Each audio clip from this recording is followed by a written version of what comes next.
अमरावती शहरातील फेजरपुरा police station अंतर्गत मार्डी रोडवरील गोळे कॉलेजच्या मागील खातखेडा तलावात बुडून 4 बालकांचा दुर्दैवी मृत्यू झाल्याची घटना रविवारी दुपारी घडली. मृतांमध्ये खोलापुरी गेट परिसरातील एकाच कुटुंबातील मुलांचा समावेश असल्याने परिसरात शोककळा पसरली आहे. मिळालेल्या माहितीनुसार 9 बालके डब्बा पार्टीसाठी तलाव परिसरात गेली होती.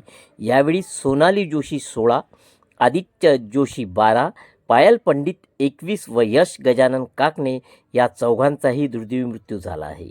घटनेची माहिती मिळताच फेजरपुरा पोलीस स्टेशन पोलिसांनी व बचाव पथकाने घटनास्थळी धाव घेत मृतदेह बाहेर काढले. या घटनेमुळे खोलापुरी गेट व महाजनपुरा परिसरात हळहळ व्यक्त केली जात आहे.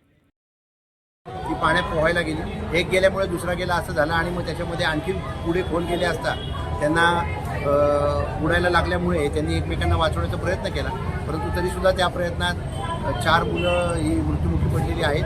त्याच्यामध्ये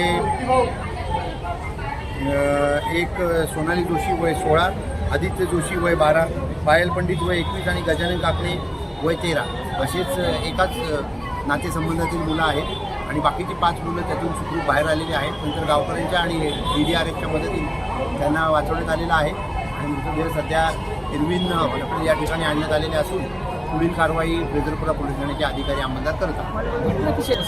पालकांना विचारलं असेल, पालकांना विचारलं तर त्यांच्यापैकी एकाच्या पालकांनीच त्यांना त्या ठिकाणी सोडलेलं होतं. त्यांच्या रिक्षासारख्या छोट्या वाहनामधून एकूण ती 8-9 मुलं त्यांना तिथं नेऊन सोडलं होतं आणि 4 वाजता त्यांचे वडील त्यांना परत नेण्यासाठी येणार होते. परंतु दरम्यानच्या काळात ही घटना घडलेली आहे. पिकनिक स्पॉट नसताना सुद्धा अशी म्हणजे लक्ष नाही, त्यांनी यूट्यूबवर कुठेतरी बघितलं अशा या स्पॉटवर डब्बा पार्टी करता येते. त्याच्यामुळे ती प्राथमिक माहिती आहे. पुढील तपास फेजरपुराचे अधिकारी करतात.